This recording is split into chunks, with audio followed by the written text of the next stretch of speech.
साथियों नमस्कार। Bhardwaj English classes के ऑनलाइन प्लेटफॉर्म पर आप सभी का हार्दिक अभिनंदन। आज हम एसएससी बेसिस सेकंड वीडियो लेकर आए हैं। The topic is correct form of the verb. मैं पहले आपको बता चुका हूँ कि if you want to get regular videos from my side then subscribe my channel. मैंने आपको बताया कि एसएससी बेसिस से विभिन्न प्रकार की एग्ज़ाम्स इस सिलेबस से रिलेटेड हैं। आप रीड थर्ड ग्रेड में हैं, सेकंड ग्रेड में हैं, ग्रेड फर्स्ट दे रहे हैं, आप एनडीए सीडीएस की कोई एग्ज़ाम दे रहे हैं, एयरफोर्स की कोई एग्ज़ाम दे रहे हैं, अथवा 12th बाद ग्रेजुएशन लेवल का कोई किसी प्रकार का एग्ज़ाम दे रहे हैं, तो आप लोग यहाँ से लाभ उठा सकते हैं। तो start with the topic. The topic is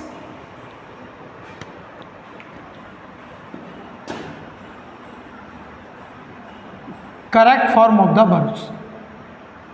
correct form of the verbs, ये आप आज टॉपिक रहेगा हमारा। Correct form of the verbs की हम जब बात करेंगे तो correct form of the verbs जो है वो दो जगह डिवाइड हुआ पड़ा है। दो जगह डिवाइड होने का आशय ये हो गया कि correct form of the verbs जो हैं वो दो तरीके से एग्जाम में पूछी जाती हैं। क्या होता है बेटेज? हिंदी हो गई क्रिया का सही रूप, हिंदी हो गया क्रिया का सही रूप।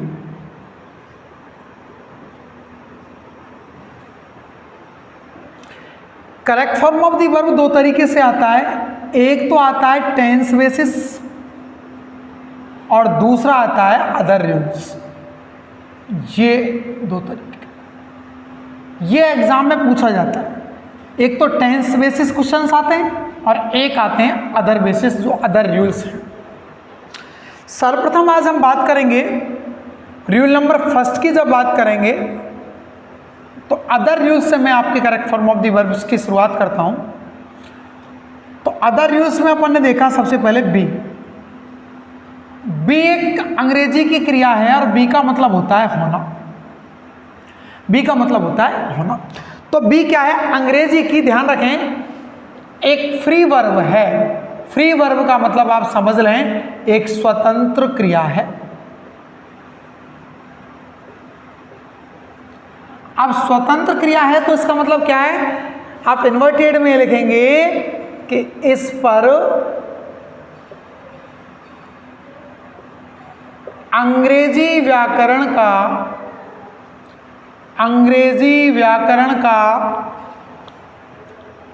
कोई भी नियम लागू नहीं होता।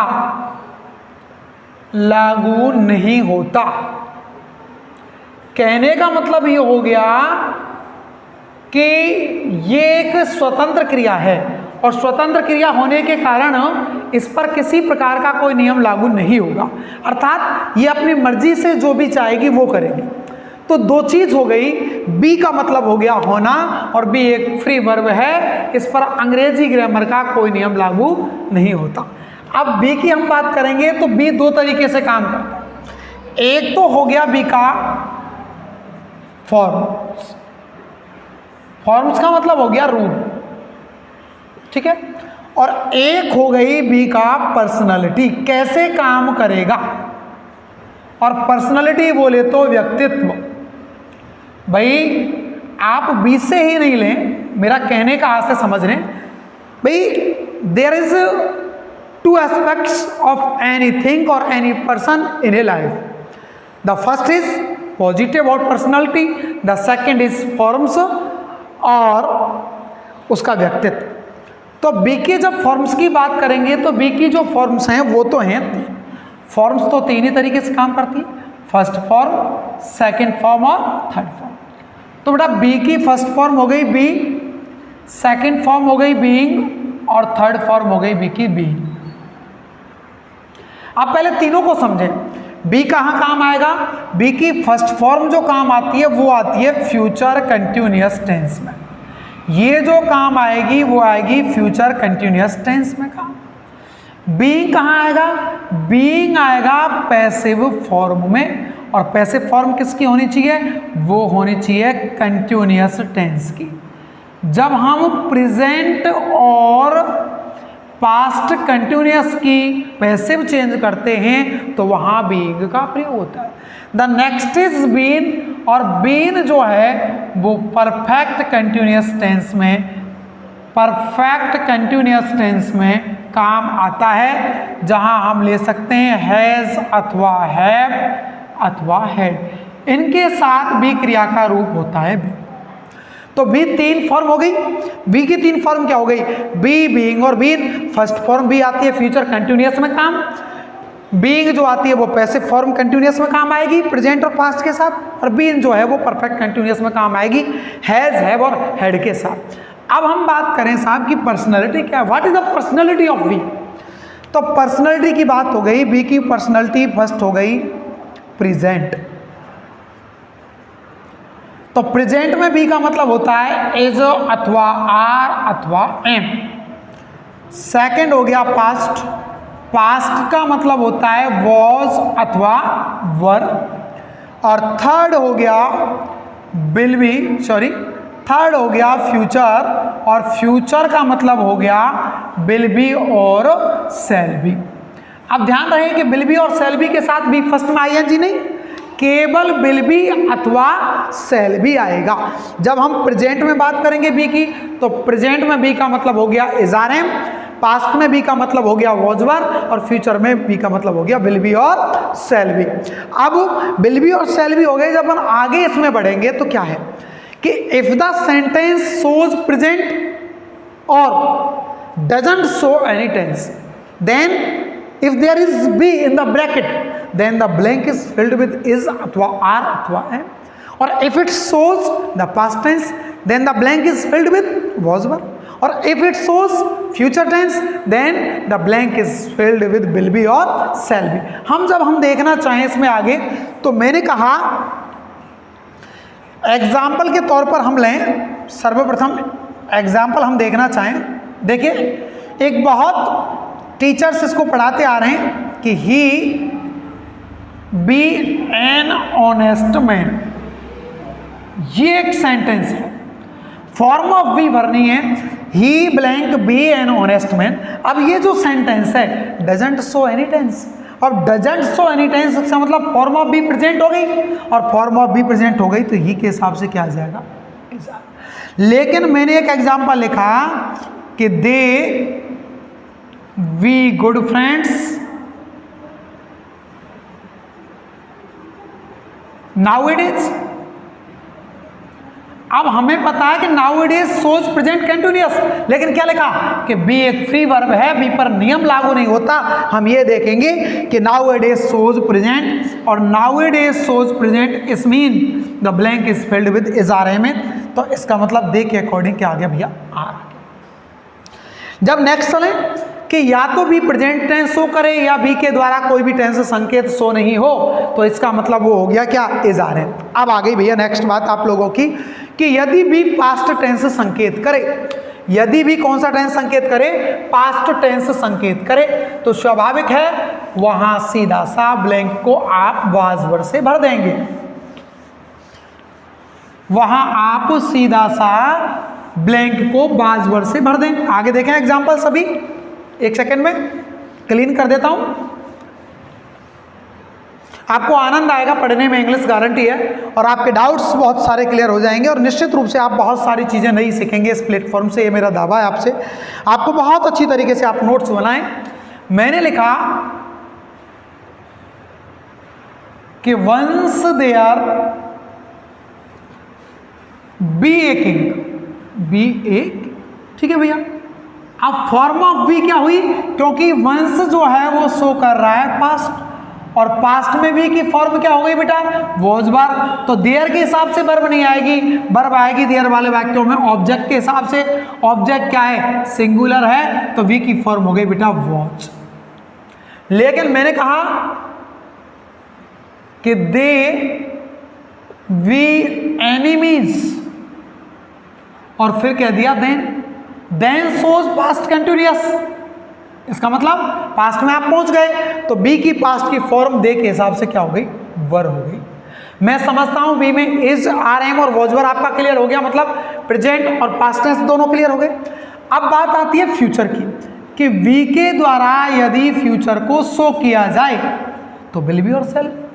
मैंने एग्जाम्पल के लिए लिखा कि आई बी ए मोटर मैकेनिक टुमारो, या दी नेक्स्ट ईयर लिख दो, दी नेक्स्ट ईयर। अब इससे तो आपको शो हो गया क्या कि ये फ्यूचर है।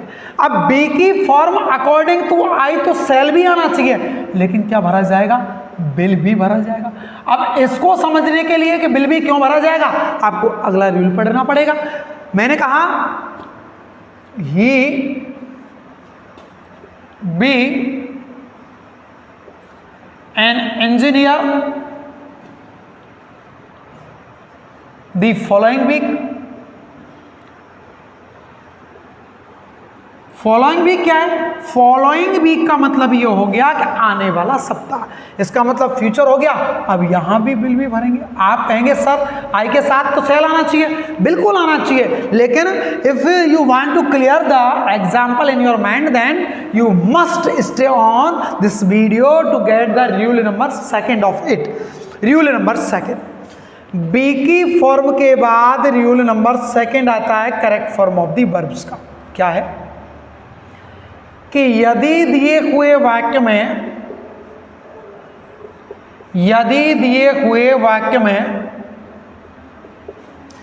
प्रॉमिस हो गया भैया वायदा, प्रॉमिस, थ्रीट हो गई भैया धमकी,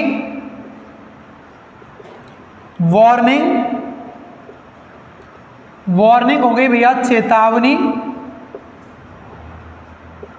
और चौथा पॉइंट हो गया डिटर्मिनेशन। और डिटर्मिनेशन का मतलब हो गया दृढ़ निश्चय। क्या लिखा मैंने कि यदि दिए हुए वाक्य में प्रॉमिस, थ्रीट, वार्निंग, डिटर्मिनेशन, चार चीज हो गई,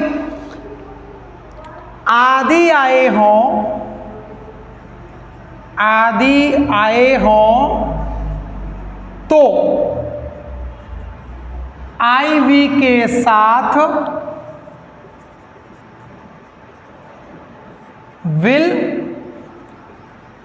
तथा अन्य कर्ता के साथ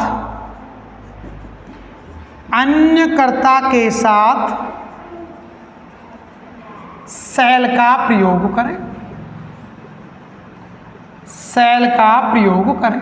दैट इज द रूल। क्या कहा कि यदि दिए हुए वाक्य में प्रॉमिस, डिटर्मिनेशन, थ्रीट और वार्निंग, ये चार चीज हो गई, इनमें से यदि कोई एक आया है तो ये उल्टा हो जाता है भैया। उल्टा कैसे हो जाता है कि हम आई और वी के साथ तो कर देते हैं क्या, विल, और अन्य के साथ क्या कर देते हैं भैया, सेल कर देते हैं। अब और भी अपन को कुछ इसमें देखना पड़ेगा। जैसे मैंने लिखा, देखो बेटा, कि आई सी यू टुमारो, ये लिखा बेटा, एक शुद्ध भाषा में कहते हैं मैं तुम्हें कल देख लूंगा। इसका मतलब that is a warning. It means I के अकॉर्डिंग विल आएगा और वर्ब की फर्स्ट फॉर्म क्या हो गई, सी। मैंने लिखा कि ही punish you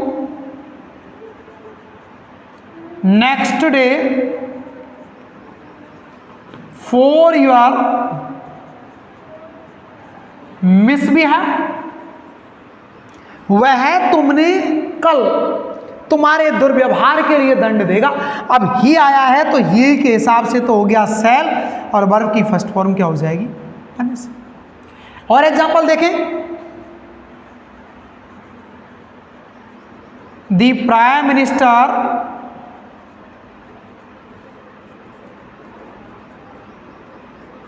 punish the criminals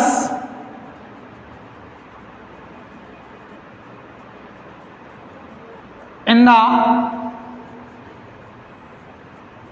next session of parliament। Parliament बोले तो संसद, प्रधानमंत्री पनिश दंड देंगे द क्रिमिनल्स, अपराधियों को, in the next session of parliament. अब प्रधानमंत्री का काम दंड देने का नहीं है, he can regulate a rule against it means the prime minister. तो द प्राइम मिनिस्टर के अकॉर्डिंग आ गया सेल और वर्ब की फर्स्ट फॉर्म क्या आ जाएगी, पनिश। ये क्लियर हो गया। अब हमने क्या कहा कि भाई हम आई और वी के साथ तो लगाएंगे विल और अन्य के साथ लगाएंगे सेल, इसीलिए यहाँ आई बी ए मोटर मैकेनिक ये डिटर्मिनेशन हो गया, और डिटर्मिनेशन हो गया तो हमने यहाँ किसका प्रयोग कर दिया, विल का प्रयोग कर दिया। ऐसे ही के साथ कर दिया, कैसे कर दिया, ही विल बी एन दिया। आप कहेंगे सेल आना चाहिए, नहीं आएगा, उसका कारण क्या है आप यहाँ देखें, अगला इसमें लिख देता हूँ रूल। क्यों नहीं आएगा, उसका रीजन क्या है भाई, उसका रीजन ये है बेटाओ कि हम लोग कभी भी, रीजन क्या है ध्यान दें, एक लाइन लिख लेना कि cell is reserved for Indian judiciary department. क्या से हुआ भैया, जो सेल का प्रयोग है ना वो भारतीय न्यायिक सेवा में होता है, अर्थात अदालत की जो प्रोसीडिंग्स होती हैं, कोर्ट की जो प्रोसीडिंग्स होती हैं वो निश्चित रूप से किस में होती हैं, सेल में। अब हम क्या है, इसका मतलब ये हुआ कि हम सभी कर्ताओं के साथ आधुनिक युग में बिल का प्रयोग कर सकते हैं। क्या लिखेंगे, आधुनिक युग में सभी कर्ताओं के साथ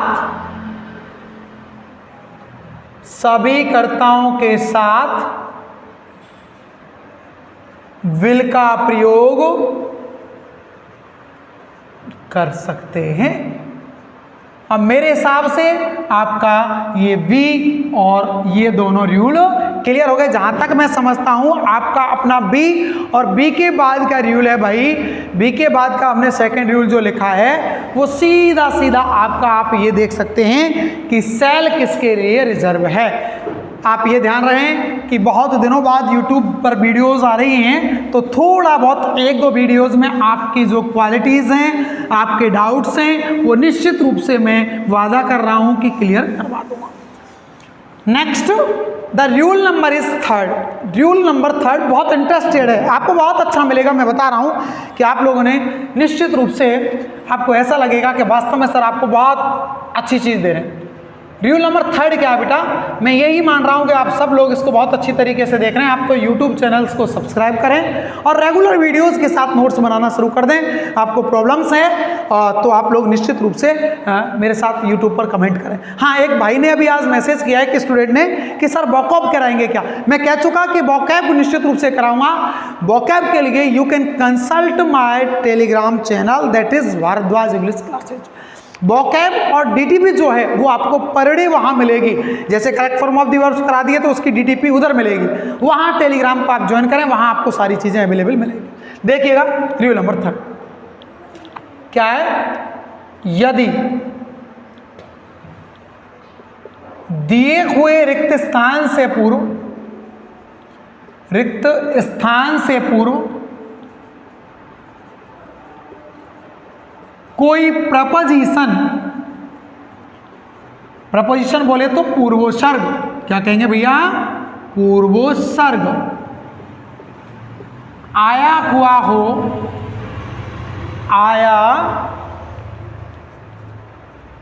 हो तो रिक्त स्थान में हमेशा जीरंड फॉर्म क्या होती है, बी फर्स्ट प्लस आईएनजी भर दें। ये नियम है भैया। यदि if there is a blank just after a preposition then the blank is filled with gerund form. मैंने लिखा कि she is interested in sing song. क्या देखा भैया, ये ब्लैंक है, ब्लैंक से पहले इन प्रीपोजिशन है तो आप निश्चित रूप से यहाँ जीरेंट फॉर्म भर देंगे, क्या आ जाएगा, सिंगिंग। मैंने लिखा I am fond of, bracket में आ गया राइट स्टोरीज, क्या हो जाएगा, राइटिंग हो जाएगा। यहां तक मेरे हिसाब से आप लोगों को नो डाउट, लेकिन एक एक्सेप्शन बन के आ गया भैया इसमें, एक क्या आ गया, एक्सेप्शन आ गया। एक्सेप्शन क्या आ गया, वो मजबूरी में है कि यदि ब्लैंक से पूर्व, मतलब रिक्त स्थान से पूर्व टू प्रीपोजिशन आया हुआ हो, क्या आया हुआ हो, टू प्रीपोजिशन आया हुआ हो,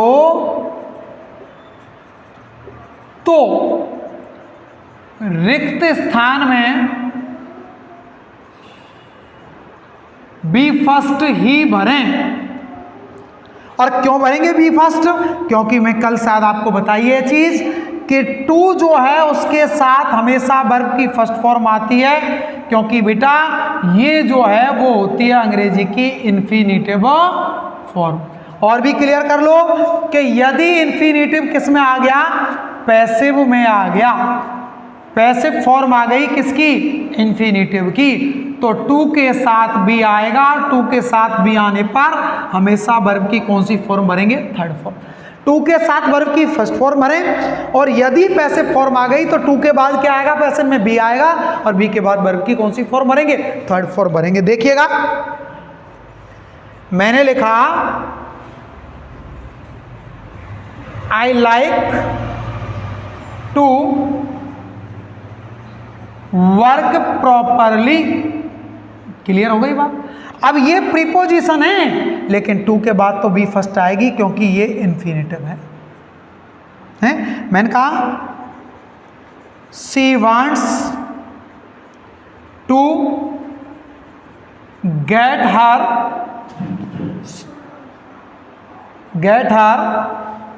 टारगेट, तो टू प्रीपोजिशन आ गया, बी फर्स्ट भरेंगे, क्या हो गया, गेट हो गया। कोई दिक्कत तो नहीं आता मेरे हिसाब से। ये जो प्रपोजिशन रूल है that is clear to all of you. Next हम जब बात करें तो रूल नंबर 4 आता है भाई, और रूल नंबर 4 की आप बात करेंगे तो रूल नंबर 4 में हम देखेंगे बेटा कि it is about Jiran noun form. ये जीरन नाउन फॉर्म होती है अंग्रेजी की। रूल नंबर 4 पे हम बात करेंगे, देखें सभी अच्छे तरीके से, ध्यान से, चिंता मत करो, पूरी क्लास लेके काम करूंगा मैं, धीरे धीरे बढ़ाऊंगा। कल की वीडियो 20 मिनट की थी, आज की वीडियो आएगी 30 मिनट की, फिर 40 मिनट की, और फिर आप लोगों को पूरे अच्छे तरीके से क्लास आएगी। आप ये थोड़ा सा डिस्टर्ब आ गया है तो आप लोग घबराएं नहीं, थोड़ा सा इश्यू आ गया है तो आप ये ध्यान रखें कि आपको जो नेक्स्ट वीडियो मिलेगी वो निश्चित रूप से अगली बार मिलेगी। Thank you very much all of you.